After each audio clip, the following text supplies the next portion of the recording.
The gunshot echoed across the Montana wilderness, sending a flock of startled birds into the darkening sky as Katherine Reynolds stumbled through the underbrush, her wrists raw and bleeding from the iron shackles that bound them.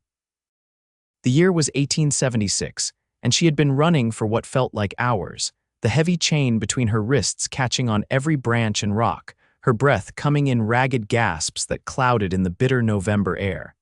She can't have gone far. A man's voice bellowed from somewhere behind her.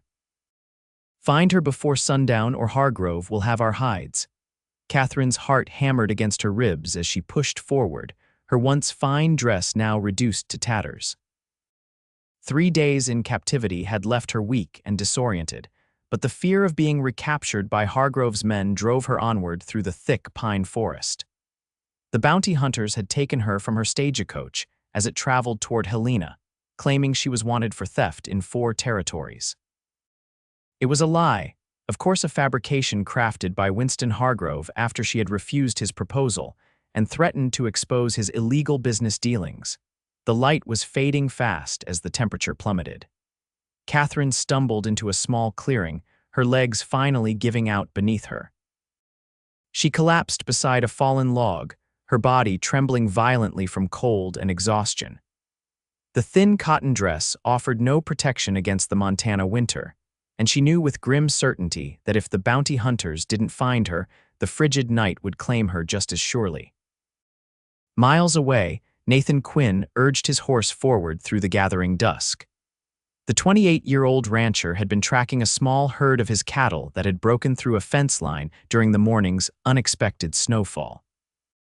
He'd found and redirected most of them, but 2 calves remained missing, and with wolves reported in the area, he couldn't risk leaving them unprotected overnight.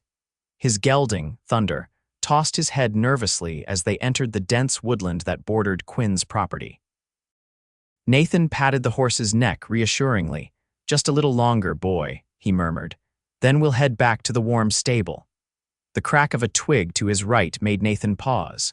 In one fluid motion, he drew his Colt revolver from its holster and turned toward the sound.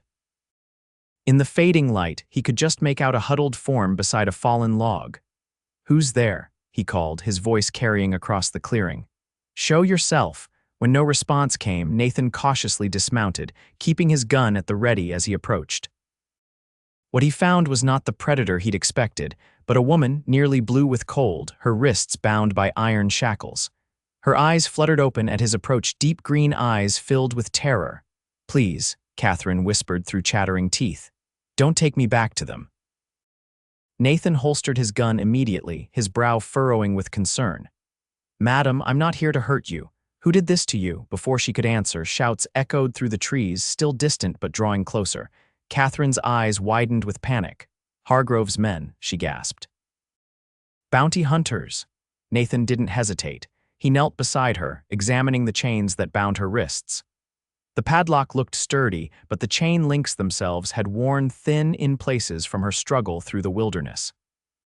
He reached to his belt and withdrew a small tool kit he carried for emergency repairs when working with the cattle. "Hold still," he instructed, selecting a sturdy metal file. Working quickly, he applied pressure to one of the weakened links. "This might take a minute." Katherine's eyes darted nervously toward the direction of the voices. "They're getting closer." "Almost there," Nathan assured her, applying more pressure. With a satisfying crack, the metal gave way and the chain fell loose, though the manacles still encircled her wrists. Without a word, Nathan shrugged out of his heavy sheepskin coat and wrapped it around Katherine's trembling shoulders. The warmth of it nearly brought tears to her eyes. "Can you ride?" he asked, already helping her to her feet. Katherine nodded, though her legs could barely support her weight. Nathan half carried her to Thunder, lifting her onto the saddle before mounting behind her. He wrapped one arm securely around her waist to keep her from falling as he turned the horse away from the approaching voices. "Hold on tight," he whispered, and urged Thunder into a gallop. They rode hard through the gathering darkness, the horses' hooves pounding a steady rhythm against the forest floor.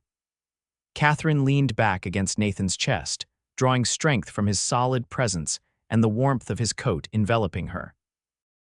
The manacles still encircled her wrists, but the broken chain dangled uselessly. no longer binding her hands together.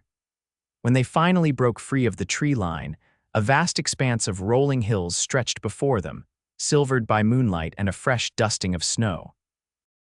In the distance, Katherine could make out the silhouette of a large ranch house, warm light glowing from its windows. "My place," Nathan explained, following her gaze. "Quinn Ranch, you'll be safe there." As they approached the homestead, a dog's bark announced their arrival. A young man of perhaps 20 years emerged from a nearby barn, lantern in hand. "Mr. Quinn, we were getting worried," he called, then stopped short when he noticed Katherine. "Who's later, Jimmy?" Nathan cut him off. "Get Doc Winters here as quick as you can. Tell him it's urgent." Jimmy nodded, immediately heading for a saddled horse tied near the barn. Nathan carefully dismounted, then reached up to help Katherine down. Her legs buckled beneath her, and he caught her effortlessly, lifting her into his arms. "I've got you," he murmured, carrying her toward the house. Inside, warmth from a roaring fireplace enveloped them. The main room was simply but comfortably furnished, with a large wooden table, several chairs, and a sofa positioned near the hearth. Nathan gently laid Katherine on the sofa, ensuring she remained wrapped in his coat. "Let me see those wrists," he said softly, kneeling beside her. Katherine extended her hands, wincing as the movement irritated her raw skin. The iron manacles had chafed deep wounds that were crusted with dried blood. "They need to come off," Nathan said grimly. "I've got some tools that might work, but it'll have to wait for the doctor to look at these wounds first." "Thank you," Katherine whispered, her voice barely audible. "You risked your life for a stranger." Nathan's blue eyes met hers, intense yet gentle. No decent man would leave a woman in chains in a freezing forest. He rose and moved to the kitchen, returning moments later with a cup of steaming liquid. "It's just broth, but it'll help warm you from the inside." Katherine took the cup with trembling hands, the manacles clinking as she moved. "My name is Katherine Reynolds," she said after taking a careful sip. "Those men who were chasing me, they work for Winston Hargrove." Nathan's expression darkened. "Hargrove from Helena, the banking man," Katherine nodded. "He's more than that. He's involved in land theft, fraud, and worse. I discovered some of his dealings while working as a teacher in Helena. When I rejected his proposal and threatened to expose him, he sent those men after me, claiming I was a wanted criminal." A knock at the door interrupted her explanation. Nathan rose quickly, hand moving instinctively to his holster before he recognized the voice calling from outside. "It's Doc Winters." "Nathan." Jimmy said it was urgent. Nathan opened the door to admit a silver-haired man carrying a well-worn leather medical bag.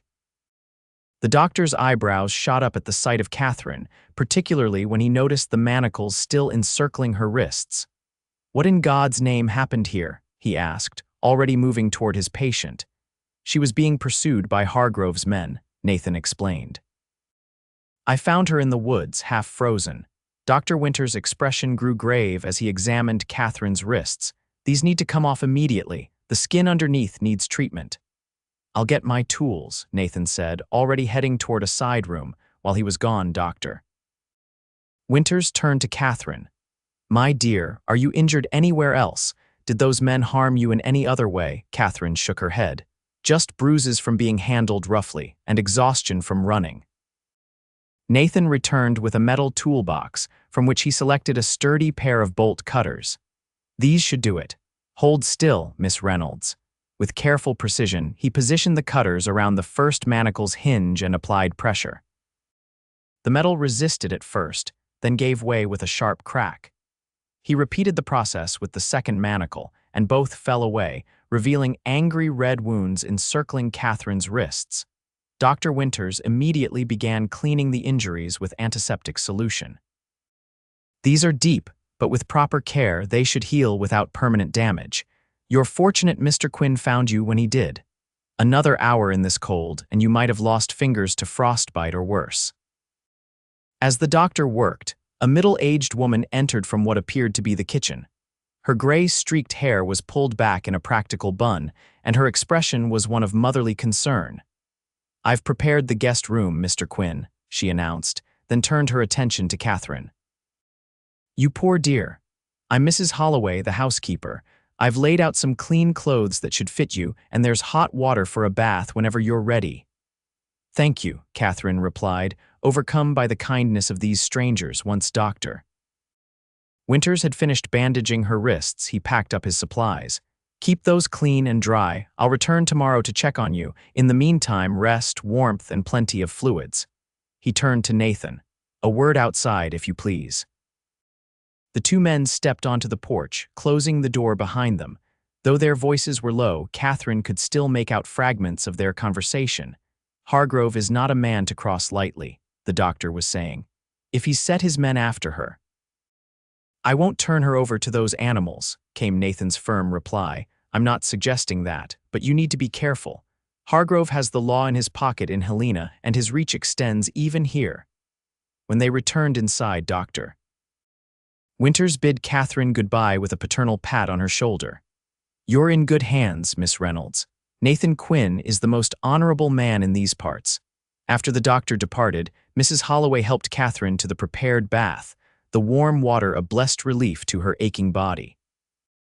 The housekeeper had laid out a simple but clean dress, slightly too large but infinitely better than her ruined garments. When Katherine emerged, feeling human again despite the persistent pain in her wrists, she found Nathan seated at the table, studying a map by lamplight. He looked up as she entered, his expression softening. "Feeling better?" he asked, rising to his feet. "Much," Katherine replied, "though I fear I've brought danger to your doorstep." Nathan gestured for her to join him at the table. "Hargrove's men won't find you here tonight. My ranch hands are keeping watch, and this property is well defended." He pointed to the map. "We're 30 miles from Helena, in territory I know better than any bounty hunter, but we need to figure out our next steps." Katherine questioned. "Mr. Quinn, you've already done more than enough. I couldn't possibly ask." "You're not asking," Nathan interrupted gently. "I'm offering. Hargrove has committed crimes by your account. That means there's evidence somewhere that could stop him. And if we can prove he falsely accused you and had you kidnapped, that's another crime." Katherine studied the earnest face of her rescuer. Nathan Quinn was not what she had expected to find in the Montana wilderness. His dark hair fell in waves above intense blue eyes that seemed to see straight through pretense. A strong jaw shadowed with stubble gave him a rugged appearance, but there was an undeniable gentleness in his manner. "There are documents," she said finally. "Ledgers in Hargrove's office that detail transactions with land speculators and corrupt officials. I saw them when I was invited to dinner at his home. He was careless, thought I wouldn't understand what I was seeing, but my father was a banker before he died, and he taught me about such matters." Nathan nodded thoughtfully. "Those documents could be enough to bring him down, but getting to them won't be easy." "It's impossible," Katherine sighed. "His home is like a fortress, and he'll have doubled his security now." "Nothing's impossible," Nathan replied with a hint of a smile. "But first, you need rest. We can make plans in the morning." As if on cue, Mrs. Holloway appeared with a tray bearing 2 bowls of hearty stew and fresh bread. "Eat first, then straight to bed, young lady," she instructed Katherine. "Doctor's orders." The meal was simple but delicious, and Katherine realized she was ravenous. They ate in companionable silence for a few minutes before she spoke again. "May I ask about your ranch? It seems quite substantial." Nathan's expression brightened. 5,000 acres, most of it good grazing land. "My father started with just 100 acres 20 years ago, built it up bit by bit. When he passed 3 years back, I took over. We've got nearly 1,000 head of cattle now and some of the finest horses in the territory." "You've done well," Katherine observed. "It's impressive for someone so young." 28 isn't so young out here," Nathan replied with a chuckle. "Most men my age already have a wife and several children. What about you? How did a banker's daughter become a schoolteacher in Helena?" Katherine's smile faltered slightly. "My father died when I was 20. There was less money than everyone thought, bad investments in the last few years. I had been educated in Boston, so teaching seemed the natural path. I came west because the positions paid better and I wanted adventure, I suppose." "Well, you've certainly found that," Nathan said, his expression turning serious again. "Though perhaps more than you bargained for." After dinner, Mrs. Holloway showed Katherine to a small but comfortable bedroom. The bed, with its patchwork quilt and plump pillows, looked like heaven after days of captivity and flight. "Sleep well, dear," the housekeeper said kindly. "You're safe here." But as Katherine settled beneath the warm covers, she wondered if anyone was truly safe from a man like Winston Hargrove. Her last thought before drifting into exhausted sleep was of Nathan Quinn's steady blue eyes and the quiet strength that seemed to radiate from him. She awoke to sunlight streaming through unfamiliar curtains, momentarily disoriented until the previous day's events came rushing back. The bandages on her wrists confirmed it hadn't been a dream. She had been rescued by a stranger who had broken her chains and wrapped her in his coat. A soft knock at the door preceded Mrs. Holloway's entrance with a breakfast tray. "Good morning, Miss Reynolds. I hope you slept well." "Better than I have in days," Katherine admitted, sitting up. "Thank you for your kindness." "No need for thanks," the older woman replied, setting the tray across Katherine's lap. "Mr. Quinn is out with the cattle, but he asked me to tell you he'll return midday to discuss matters with you." After breakfast, Katherine explored the house, finding it to be larger than she'd initially thought. The main living area opened onto a well-appointed dining room and a study filled with books unexpected in a ranch house. She ran her fingers along the spines, noting titles ranging from practical farming manuals to classic literature. "His mother's collection," Mrs. Holloway explained, appearing in the doorway. "She was a schoolteacher before she married Mr. Quinn's father, educated back east like yourself." "She has excellent taste," Katherine observed, carefully replacing a volume of Tennyson's poetry. "Had," Mrs. Holloway corrected gently. "She passed when Mr. Quinn was just 16, influenza." "I'm sorry to hear that," Katherine said sincerely. "It seems Mr. Quinn has known his share of loss. Indeed he has, but he's built something fine here, carrying on his parents' legacy." The housekeeper's expression softened with obvious affection. "He's a good man, Miss Reynolds, one of the best I've known." Katherine was about to respond when the sound of approaching horses drew their attention. Moving to the window, she saw Nathan dismounting in the yard, accompanied by several ranch hands. Even from a distance, there was something compelling about the way he moved, confident yet without arrogance, commanding respect without demanding it. He entered the house minutes later, removing his hat as he stepped through the door. His face brightened upon seeing Katherine, Miss Reynolds. "You're looking much better today." "I feel better, Mr. Quinn. Thank you." "Nathan, please," he insisted. "If we're going to be conspiring against one of Montana Territory's most powerful men, we might as well be on a first-name basis." Katherine couldn't help but smile. "Katherine, then." They settled in the study, where Nathan unfolded a rough map of Helena and surrounding areas. "I've been thinking about your situation. The way I see it, we have two problems to solve: clearing your name and stopping Hargrove. Both seem equally impossible at the moment," Katherine sighed. "Not impossible," Nathan countered. "Just challenging. First, we need allies. I've sent Jimmy to fetch Marshal Davis from Silver Creek. He's an old friend of my father's and one of the few lawmen not in Hargrove's pocket. Then there's Judge Whitaker in Virginia City. He's been trying to build a case against Hargrove for years, but lacks concrete evidence." Katherine leaned forward, studying the map. "The ledgers I mentioned there in Hargrove's study, in a locked cabinet behind his desk. I only glimpsed them briefly, but they contained details of bribes, fraudulent land deals, even arrangements with outlaws to intimidate homesteaders." "That would be enough to bring him down," Nathan agreed, "but getting to them won't be easy. Hargrove's estate is well guarded, especially now that he's hunting for you." A knock at the door interrupted their planning. Mrs. Holloway answered it, then hurried to the study, her expression troubled. "Mr. Quinn, Reverend Michaels is here.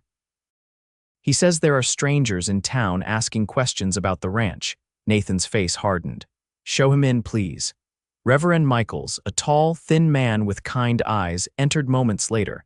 He removed his hat, nodding respectfully to Katherine before addressing Nathan. "4 men rode into Silver Creek this morning. Rough-looking fellows, heavily armed. They've been showing a sketch of a young woman to everyone in town, offering $50 for information about her whereabouts." "Did anyone talk?" Nathan asked, his voice tense. "Not that I know of." "Folks around here are loyal to you, Nathan, but But these men are persistent, and $50 is a lot of money to some. Thank you for the warning, Reverend. Would you mind waiting to ride back until Marshal Davis can accompany you? I sent Jimmy to fetch him earlier. Of course. The Reverend hesitated, then added, Nathan, these men, they don't look like lawmen, they look like killers. After the Reverend withdrew, Katherine turned to Nathan, her face pale. I should leave. I'm putting everyone here in danger. And go where? Nathan challenged gently. Back to the wilderness, alone and hunted. No, Katherine, running isn't the answer. Then what is? She asked, frustration edging her voice. I won't have innocent people harmed because of me. Nathan's expression was resolute. We fight back, not with guns, but with the truth. Those ledgers are the key. If we can get them, we can end Hargrove's reign of terror permanently. But how? His estate is like a fortress, and now he'll be even more vigilant. A slow smile spread across Nathan's face. Sometimes the best way into a fortress is through the front door. By late afternoon, Marshal Davis had arrived, a weathered man in his 50s with sharp eyes that missed nothing. He listened carefully as Katherine recounted her ordeal and what she knew of Hargrove's illegal activities. I've suspected Hargrove was dirty for years, the marshal acknowledged. But he's careful, and he has judges and politicians in his pocket.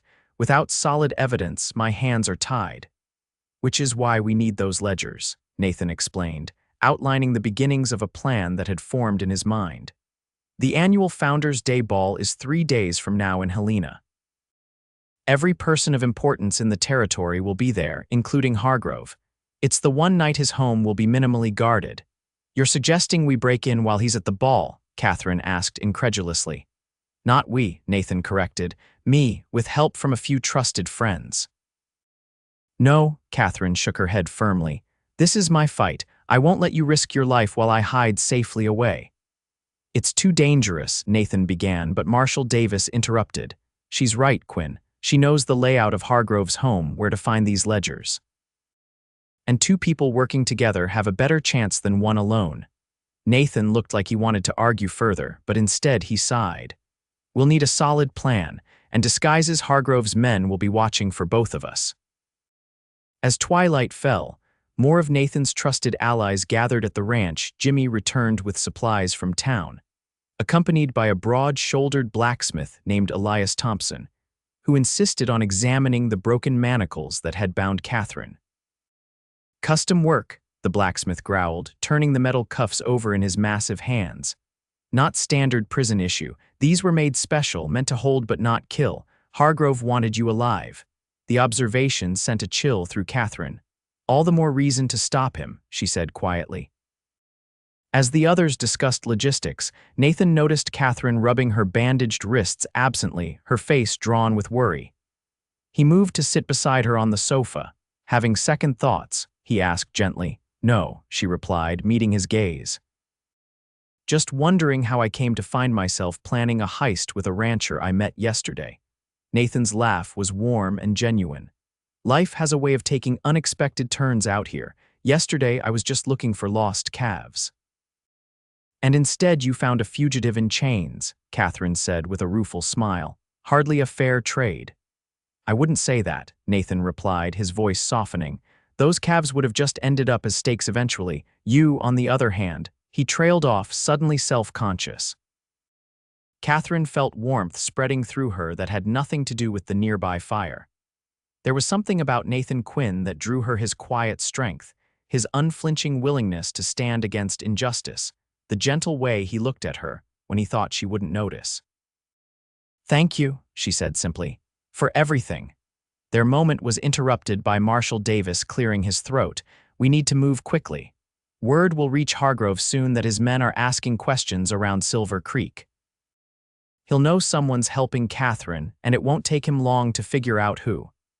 The next morning brought Dr. Winters back to check on Katherine's wrists. Healing nicely, he pronounced after changing the bandages, but you need to be careful with them, no exertion for at least a week.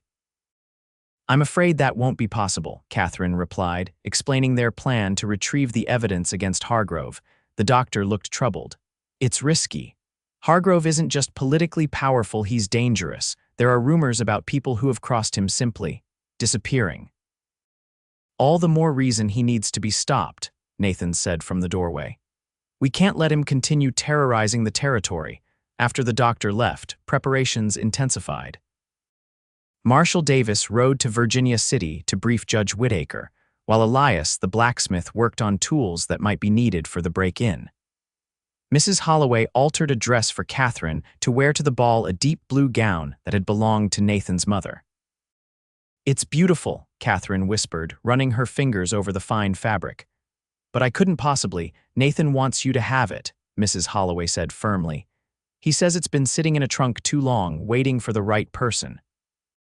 The day before the Founders' Day ball, Nathan took Katherine riding across his property, partly to give her a chance to stretch her legs after days of confinement, and partly to discuss final details of their plan away from the increasingly crowded ranch house. The early December day was crisp but sunny, the rolling landscape beautiful in its winter dormancy. Katherine rode a gentle mare named Daisy while Nathan was mounted on Thunder. As they crested a hill overlooking a vast valley, Nathan reined in his horse. My father's original 100 acres started right here, he said, gesturing to the view before them. Everything you can see now is Quinn Ranch. He built it acre by acre, through droughts and blizzards and everything nature could throw at him.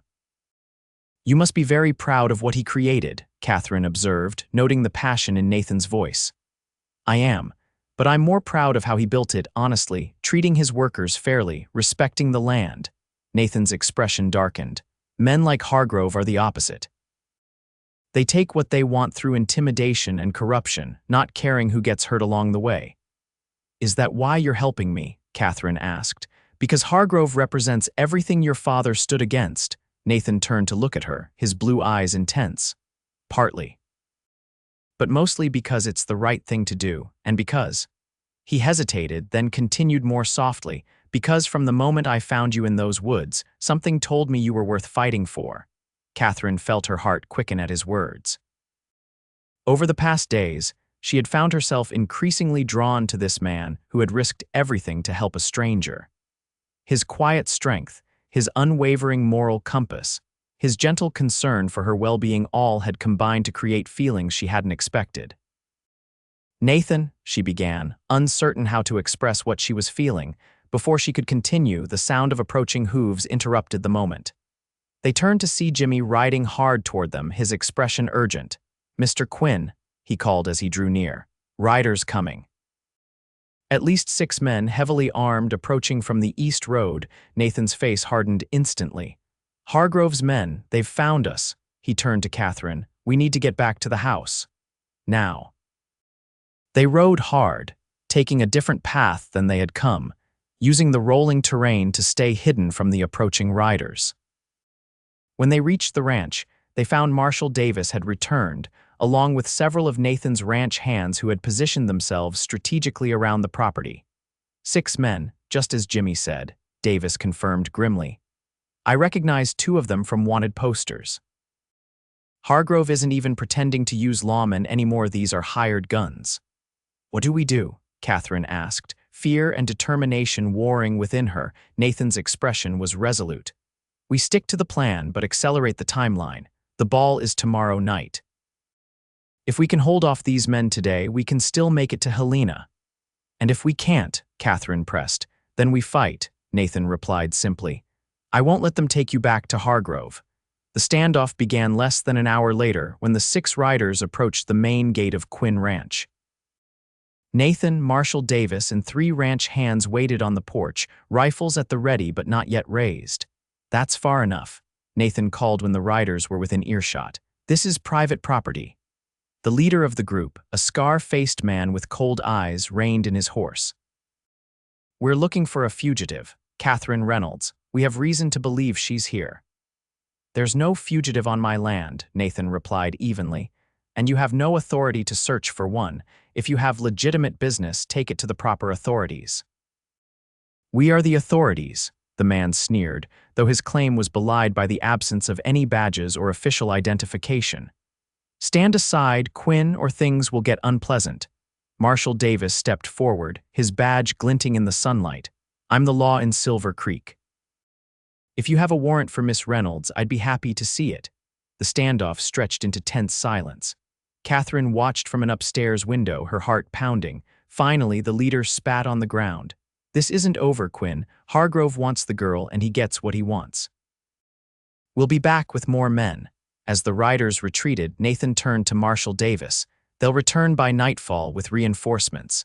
"Then we need to be gone before then," the marshal agreed. "The original plan won't work now. We need a new approach." They gathered in the study: Nathan, Katherine, Marshal Davis, and Elias the blacksmith. Mrs. Holloway brought coffee as they discussed options. "Hargrove knows we're helping Katherine now," Nathan said. "He'll have men watching all roads to Helena and extra security at his estate." "So we don't take the roads," Elias suggested. "The old mining trail through Thunder Canyon would get you to the outskirts of Helena. It's rough going but passable." Marshal Davis nodded thoughtfully. "And you'd arrive from an unexpected direction. But what about the ball?" "Hargrove will surely have men watching for Katherine there as well." "I have an idea about that," Katherine said slowly. "Hargrove has seen me as a schoolteacher, proper, modest, with my hair always pinned up severely. What if I attended as someone else entirely?"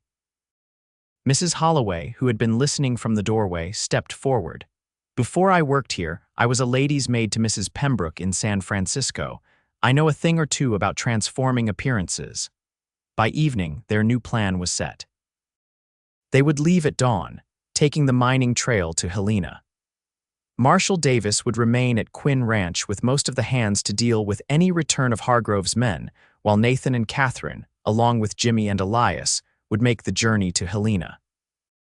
As darkness fell, Katherine found herself unable to sleep, her mind racing with thoughts of the dangerous undertaking ahead. She made her way downstairs, intending to make a cup of tea, only to find Nathan sitting alone by the fire, cleaning his revolver by lamplight. Couldn't sleep either. He asked, looking up as she entered. "Too much thinking," she admitted, settling into a chair opposite him. "What if this goes wrong, Nathan? What if Hargrove's men capture you because of me?" Nathan set aside his gun and leaned forward. "Katherine, I made my choice the moment I found you in those woods. I could have ridden away, pretended I never saw you, but I didn't, and I don't regret it for a second." "Why?" she asked softly. "Why risk everything for someone you didn't even know?" Nathan was quiet for a long moment, the firelight playing across his features. "My father used to say that a man's character is defined by what he does when no one is watching. When I found you, there was no one watching, no one to judge whether I helped or rode away, just me and my conscience." He met her eyes steadily. "But there's more to it than that. From the first moment, there was something about you, your courage, your determination despite everything you'd been through, something that made me want to know you better." Katherine felt a warmth spreading through her that had nothing to do with the nearby fire. "I've felt it too," she admitted. "This connection between us, it seems impossible. We've known each other only days, but it feels right," Nathan finished for her. "It feels right." In the intimate glow of the firelight, with the rest of the house quiet around them, Katherine found herself moving to sit beside him on the sofa. Nathan's hand found hers, gentle fingers tracing the bandages that still wrapped her wrists. "When I saw you in those chains," he said quietly, "something broke inside me, the idea that anyone would treat another human being that way." He shook his head, unable to find words adequate to express his outrage. "You broke those chains," Katherine reminded him. "You wrapped me in your coat and brought me to safety." "I'd do it again in a heartbeat," Nathan said, his voice low and intense. His fingers intertwined with hers, careful of her healing wounds. Katherine felt herself drawn to him, the connection between them almost tangible in the quiet room. When Nathan's free hand gently brushed a strand of hair from her face, she leaned into his touch, her eyes closing briefly at the tenderness of the gesture. "Katherine," he whispered, his face now inches from hers. The moment stretched between them, charged with unspoken emotions. Then, with a gentleness that made her heart ache, Nathan's lips found hers. The kiss was soft at first, questioning, but deepened as Katherine responded, her hand moving to rest against his chest, feeling the strong, steady beat of his heart. When they finally parted, Nathan rested his forehead against hers, his breathing uneven. "I know this is fast," he murmured. "Too fast maybe, but I've never felt this way before." Nor I, Katherine admitted. It's as if I've known you much longer than a few days. Whatever happens tomorrow, Nathan said, drawing back slightly to look into her eyes. Know that the sound of a door opening interrupted him, and they moved apart as Mrs. Holloway entered, carrying a tray. I thought you both might want some tea, she said, her knowing smile suggesting she had at least some idea of what she had interrupted. Big day tomorrow. You'll need your rest.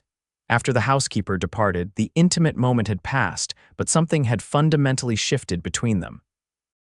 They sat together a while longer, discussing final details of the next day's journey, their hands occasionally brushing, their eyes meeting with new understanding. When they finally retired to their separate rooms, Katherine lay awake, touching her fingers to her lips, replaying the kiss in her mind. Despite the danger that lay ahead, despite the uncertainty of their plan, she felt a hope blooming within her that had been absent for too long. Dawn broke cold and clear, the horizon painted in shades of pink and gold as they prepared to depart. Marshal Davis and several ranch hands would create a diversion on the main road, making it appear as though Nathan and Katherine had fled in that direction, while the actual party took the treacherous mining trail through Thunder Canyon. Be careful, Davis warned as they mounted up. That trail hasn't been maintained in years, and when you reach Helena, trust no one outside your immediate party. Hargrove has eyes everywhere. The journey was as difficult as Elias had warned. The old mining trail wound through narrow canyons and across steep ridges, forcing them to dismount and lead the horses through the most treacherous sections. By midday, they had covered perhaps half the distance to Helena, their progress slowed by the need for caution. They paused to rest in a sheltered hollow, the horses drinking from a small, partially frozen stream while Jimmy prepared a simple meal of jerky and hardtack.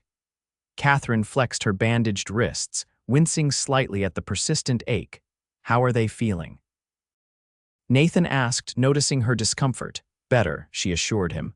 Dr. Winters did good work. Nathan nodded, his expression thoughtful. Katherine, about last night, we should get moving, Elias interrupted, returning from scouting ahead. There's weather coming in from the north. We need to clear the high pass before it hits. The moment lost, they remounted and continued their journey. The trail grew increasingly difficult as they climbed, the air thinning and growing colder. By late afternoon, snow began to fall lightly at first, then with increasing intensity. We need shelter, Elias called over the rising wind. There's an old line shack about a mile ahead. We can wait out the worst of it there. The line shack proved to be little more than a one-room cabin with a stone fireplace and bare wooden bunks, but it offered protection from the storm that was now howling around them. While Jimmy tended the horses in the small attached lean-to, Elias got a fire going, and Nathan unpacked provisions.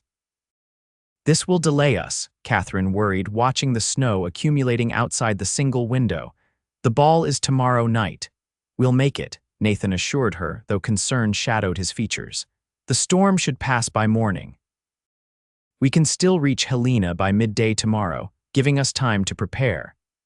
They settled in for the night, the small cabin growing warm as the fire blazed. Elias took the first watch while Jimmy quickly fell asleep on one of the bunks, his youthful face relaxed in slumber. Katherine sat near the fire, Nathan beside her, their shoulders almost touching. You never finished what you were going to say, she said quietly. About last night. Nathan's eyes, reflecting the firelight, met hers. I was going to say that I don't regret it, any of it. Finding you, helping you, feeling. He hesitated, searching for words. Feeling whatever this is between us. Neither do I, Katherine replied softly. Even with everything that's happened, the danger, Hargrove's men, all of it, I can't bring myself to wish things had been different. Because then I wouldn't have met you. Nathan's hand found hers, his touch warm and reassuring. When this is over, he said, when Hargrove is brought to justice and you're safe, I'd like to see where this might lead, if you're willing. Katherine's answer was to lean forward and kiss him, a gentle confirmation of feelings too new and precious for words. When they parted, she rested her head against his shoulder, exhaustion finally catching up with her. Nathan wrapped an arm around her, and she fell asleep listening to the steady rhythm of his breathing and the crackling of the fire. Morning brought clear skies and knee-deep snow, but as Nathan had predicted, the storm had passed. They set out at first light, making better progress now that the trail was descending toward Helena. By early afternoon, the spires of the territorial capital came into view in the valley below. We'll approach from the north, Elias decided. Less chance of being spotted that way. I know a stable owner who asks no questions. We can leave the horses there and proceed on foot. Helena bustled with activity as preparations for the Founders' Day ball reached their peak. Carriages rolled through the streets, delivering decorations and supplies to the grand territorial building where the event would be held. No one paid much attention to four travel-worn individuals making their way through the back streets to a modest boarding house where Elias had secured rooms.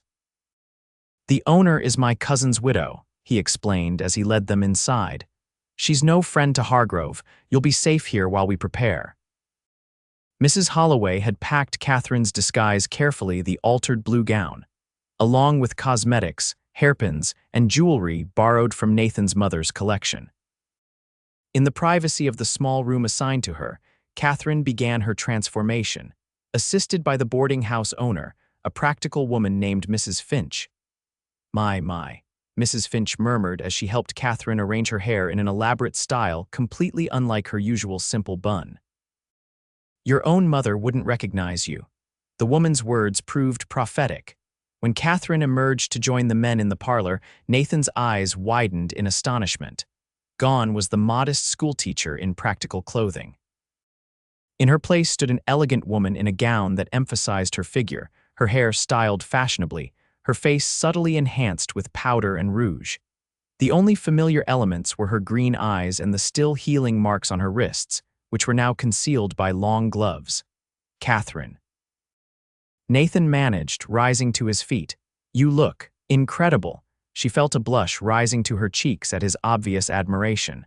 "Will it be enough to fool Hargrove's men? They'll be looking for a fugitive schoolteacher, not a society belle," Elias assured her. "Just remember to keep your distance from Hargrove himself. He's seen you up close." Nathan, too, had transformed. Gone were his rancher's clothes, replaced by a formal suit that Mrs. Finch had procured from her late husband's wardrobe. With his hair neatly combed and his face freshly shaved, he looked every inch the prosperous businessman rather than a cattle rancher. "The invitations?" Katherine asked anxiously. Jimmy produced 2 engraved cards with a flourish. "Courtesy of Judge Whittaker." "They're authentic, issued to a couple from Virginia City who sent word they couldn't attend. As far as anyone knows, you're Mr. and Mrs. Jonathan Fairfield." As evening approached, final preparations were made. Elias would position himself near the service entrance of Hargrove's mansion, ready to assist once Nathan and Katherine obtained the ledgers. Jimmy would keep watch near the territorial building, alert for any sign that Hargrove's men had recognized them. "Remember," Nathan cautioned as they prepared to leave for the ball, "our goal is the ledgers. We get in, make an appearance, slip away to Hargrove's mansion while he's occupied at the ball, find the evidence, and get out. No unnecessary risks." Katherine nodded, though her heart was racing with a mixture of fear and determination. "What if the ledgers aren't where I remember? What if they've been moved? Then we adapt," Nathan replied simply. "Together." The territorial building blazed with light as they approached, their rented carriage joining the line of elegant conveyances disgorging Helena's elite. Katherine took a deep breath, settling into her role as Mrs. Jonathan Fairfield, wealthy mine owner's wife from Virginia City. Nathan squeezed her hand reassuringly as they ascended the steps. Inside, the ballroom was a swirl of color and movement. The territory's most influential citizens gathered in their finest attire. A small orchestra played in one corner, while waiters circulated with champagne and hors d'oeuvres. Katherine scanned the crowd, her breath catching when she spotted Winston Hargrove across the room. At 50, Hargrove cut an imposing figure, tall, broad-shouldered, his dark hair silvered at the temples, his expensive tailoring emphasizing his physical power. He was surrounded by a group of admirers, laughing at something one of them had said. "There he is," Katherine whispered, turning slightly away. "Near the west wall." Nathan nodded almost imperceptibly. We need to be seen, establish our presence, then find an opportunity to slip away. They circulated through the crowd, Nathan smoothly introducing them as the Fairfields to anyone who inquired. Katherine played her part perfectly, smiling and engaging in light conversation while keeping Hargrove in her peripheral vision. After about an hour, when they had made sufficient appearances to establish their presence, Nathan discreetly checked his pocket watch. "It's time," he murmured.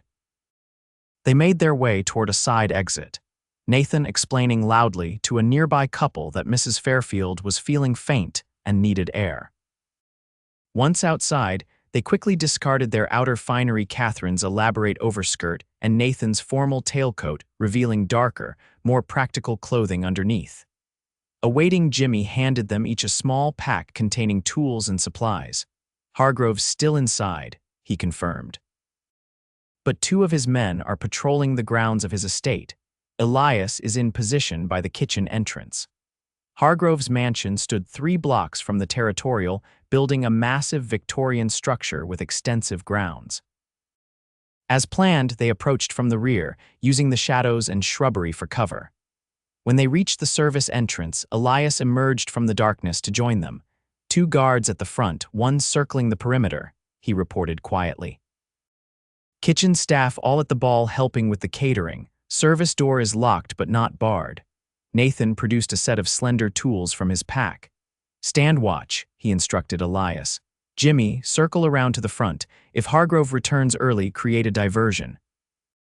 The lock yielded to Nathan's tools with surprising ease. "Not the first lock I've picked," he explained at Katherine's raised eyebrow. "Ranch life has its share of lost keys and stuck doors." They slipped inside, finding themselves in a darkened kitchen. Moonlight filtered through windows, providing just enough illumination to navigate by. Katherine led the way, moving with quiet confidence through the servants' passage and up a narrow staircase. "His study is on the 2nd floor, east wing," she whispered. The ledgers were in a cabinet behind his desk, a mahogany piece with brass fittings. The main part of the house was grander, with plush carpets that muffled their footsteps. They froze at the sound of movement from a distant room, but it proved to be only a housemaid preparing a bedchamber. When they reached Hargrove's study, Nathan tested the door locked, as expected. Again, his lockpicking skills proved valuable. The study door swung open silently, revealing a large room lined with bookshelves. A massive desk dominated the space, behind which stood the cabinet Katherine had described. "There," she pointed.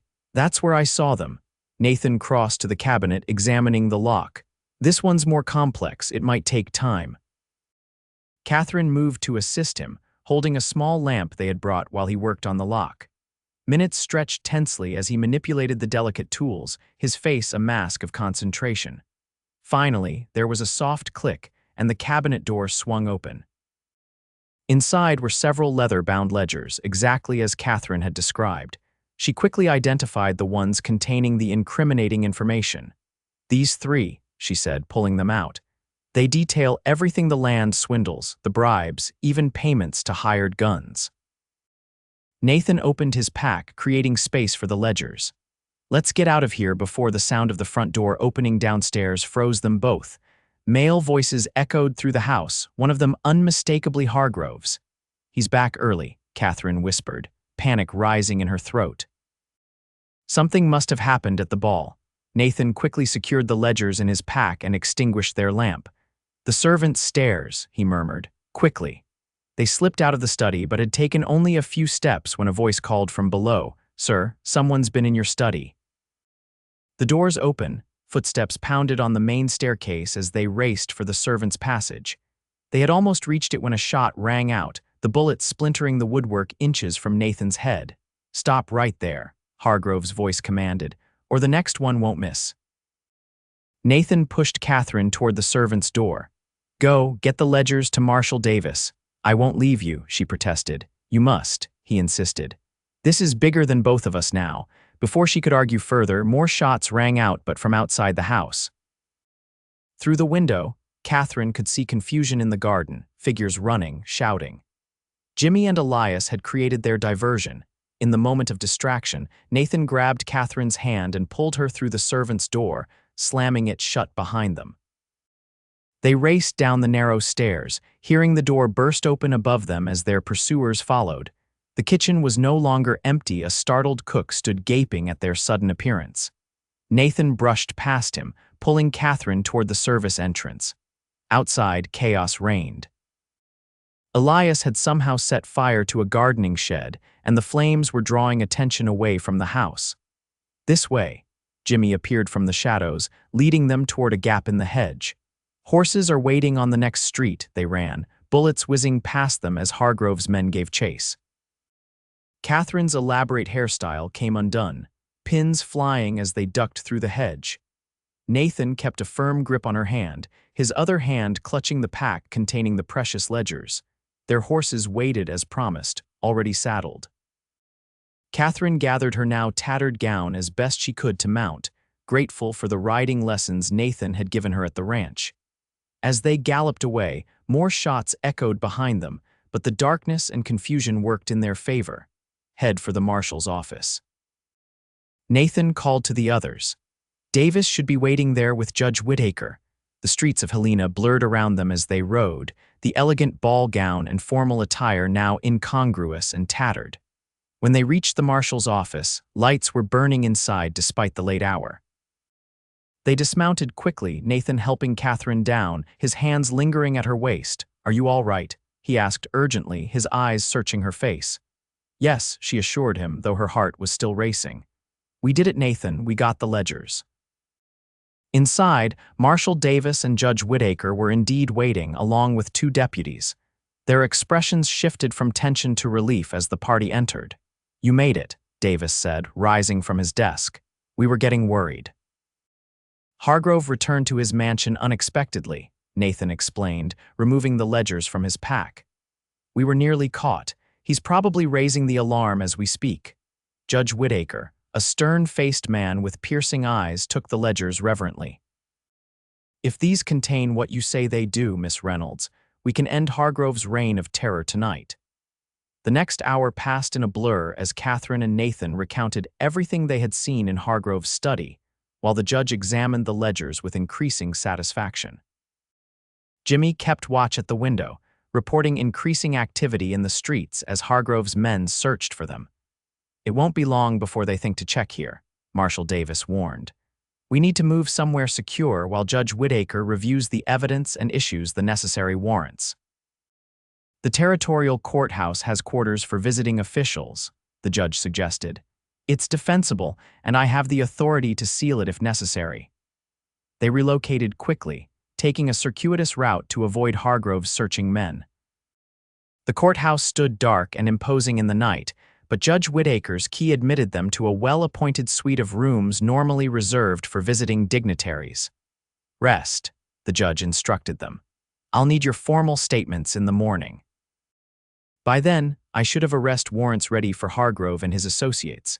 Exhaustion finally catching up with her, Catherine sank onto a sofa, her ruined ball gown pooling around her. Nathan sat beside her, his own formal attire disheveled and stained. "We did it," she said again, still hardly believing they had succeeded. "We actually did it." "You did it," Nathan corrected gently. "Your courage made this possible, Catherine. I just helped along the way." She turned to face him, suddenly overwhelmed by everything they had been through together. "Nathan, if anything had happened to you tonight because of me." "Nothing happened," he reminded her, taking her hands in his. "We're both safe, and tomorrow Hargrove will face justice for his crimes." In the quiet of the courthouse suite, with the others occupied in other rooms, Nathan and Catherine found themselves alone for the first time since their journey began. The elegant disguises they had worn to the ball were in tatters, their carefully constructed facades stripped away, leaving only truth between them. "Catherine," Nathan began, his voice low and earnest, "these past days have been the most dangerous and the most meaningful of my life. When I found you in those chains, I had no idea how completely you would change my world." Catherine felt tears welling in her eyes. "You saved my life, Nathan, but more than that, you believed in me when no one else would. You risked everything for a stranger." "You're not a stranger anymore," he said softly, reaching up to brush a strand of hair from her face. "You're the bravest, most remarkable woman I've ever known, and he hesitated, then continued with quiet certainty. "I've fallen in love with you." The words hung in the air between them, both frightening and exhilarating in their honesty. Katherine felt as though her heart might burst with the emotions flooding through her. "I love you too," she whispered, the truth of it resonating deep within her. "It seems impossible we've known each other such a short time, but I do. I love you, Nathan Quinn." When he kissed her this time, it was different from their first kiss by the fireplace at the ranch. That had been tentative, questioning. This was certain, a promise, a beginning rather than a question. Catherine's arms wound around his neck as she returned his kiss with equal fervor, all the fear and tension of the past days transforming into something beautiful and profound. Morning brought a flurry of activity. Judge Whittaker had spent most of the night reviewing the ledgers, and by dawn, he had drafted arrest warrants for Winston Hargrove and 12 of his associates. Marshal Davis and a contingent of deputies prepared to execute the warrants, while Katherine and Nathan provided formal statements about everything they had witnessed. "Hargrove won't go quietly," the judge warned. "He has too much to lose. Stay here where it's safe until we return." The waiting was agonizing. Hours passed with no word from the arrest party. Jimmy kept watch at the window, reporting what little he could see of the town below. By midday, rumors began to reach them shouting at Hargrove's mansion, men being led away in handcuffs, papers being seized from Hargrove's bank. Finally, as afternoon shadows lengthened, Marshal Davis returned, his expression grimly satisfied. "We got him," he announced. "Hargrove and most of his associates are in custody. He tried to run, had a carriage waiting to take him to the railroad station, but we intercepted him. When he saw the ledgers, he knew it was over." Katherine felt a weight lifting from her shoulders, months of fear and uncertainty falling away. "It's really over. It's over," the marshal confirmed. "Judge Whittaker is already preparing for the preliminary hearings. The evidence in those ledgers is damning land fraud, bribery, conspiracy, false imprisonment. Hargrove will spend the rest of his life behind bars." That evening, Katherine sat on the courthouse steps with Nathan, watching as Helena returned to normal after the day's excitement. News of Hargrove's arrest had spread quickly, and many citizens had gathered in spontaneous celebration, relieved that the corrupt businessman's influence had finally been broken. "What happens now?" Katherine asked, leaning slightly against Nathan's shoulder. "Judge Whittaker says you'll need to testify at the trial, but that won't be for a few months. Until then." He turned to look at her, his blue eyes reflecting the sunset. "Until then, I was hoping you might consider coming back to Quinn Ranch." Katherine's heart leapt at the suggestion. "As a guest," Nathan took her hand, his expression serious yet tender. "At first, perhaps, but I was hoping, in time, it might become your home." He hesitated, then continued. "I know it's soon, too soon maybe, but these past days have shown me what truly matters in life. And for me, that's you, Katherine. If you need time, I understand, but I wanted you to know where my heart stands." Katherine looked out over Helena, the town that had been both her prison and the site of her liberation. Then she turned back to Nathan, the man who had broken her chains and wrapped her in his coat, who had risked everything to help her find justice. "I don't need time," she said softly. "I know what I want, Nathan, and it's a future with you." His smile was like sunrise breaking over the mountains. "Is that a yes?" "It's a yes," she confirmed, her own smile matching his. "Quinn Ranch sounds like the perfect place to build a new life, our life." When he kissed her this time, it was in full view of anyone who cared to look a public declaration of private devotion. Katherine responded without hesitation, her heart full of love for this honorable man who had become her protector, her partner, and now her future. 1 week later, they stood together on the porch of Quinn Ranch, watching as the sun set over the vast expanse of land that would now be their shared home. The events in Helena had made them minor celebrities, the schoolteacher and the rancher who had brought down Winston Hargrove's corrupt empire. But here, miles from the territorial capital, they could simply be Nathan and Katherine, two people building a life together. It feels different coming back this time, Katherine observed, nestling against Nathan's side as the evening chill descended. Knowing I'm staying. It feels complete, Nathan replied, his arm around her waist. As if the final piece has fallen into place. Mrs. Holloway watched them from the window, her expression softening at the obvious love between them. In the corral, Jimmy was exercising Thunder, while Elias repaired tack in the nearby barn. Life at Quinn Ranch continued its steady rhythm, but now with Katherine as an integral part of it. That night, as they sat before the fire in the study, Nathan presented Katherine with a small wooden box. "It was my mother's," he explained as she opened it to reveal a simple but elegant diamond ring. "My father gave it to her when they first arrived in Montana Territory, with nothing but dreams and determination. He said it represented their future together, small but bright, with the promise of growing into something beautiful." Katherine's eyes filled with tears as Nathan took the ring and slipped it onto her finger. "It's perfect," she whispered. "Like you," he replied, drawing her close. "From the moment I found you shivering in those chains and wrapped you in my coat, I think I knew, somewhere deep inside, that we were meant to find each other." "Even in the darkest moments," Katherine agreed, "when I was running for my life, afraid and alone, something was guiding me toward you." "Toward this." Outside, snow began to fall, soft flakes drifting past the window to blanket the land in pristine white. But inside Quinn Ranch, warmth and love prevailed, as Nathan and Katherine embraced their future together, a future built on courage, justice, and the unexpected gift of finding one's perfect match in the vast wilderness of the Montana Territory. Their wedding took place the following spring, when wildflowers carpeted the rolling hills of Quinn Ranch. The entire community gathered to celebrate Marshall Davis, Judge Whitaker, Dr. Winters, Reverend Michaels, and dozens of neighbors and friends who had stood by them during the Hargrove affair. Katherine wore a simple white gown adorned with lace from Nathan's mother's wedding dress, while Nathan cut a handsome figure in a new suit ordered specially from Helena. They exchanged vows beneath an arch of spring blossoms, their words a public confirmation of the commitment they had already made in their hearts. "I promise to stand beside you through whatever challenges life brings," Nathan vowed, his voice carrying across the assembled guests. "To protect you, respect you, and love you until my dying day." "I promise to be your partner in all things," Katherine responded, her green eyes shining with happiness. "To share your joys and sorrows, to build our ranch and our family together, and to love you completely now and always."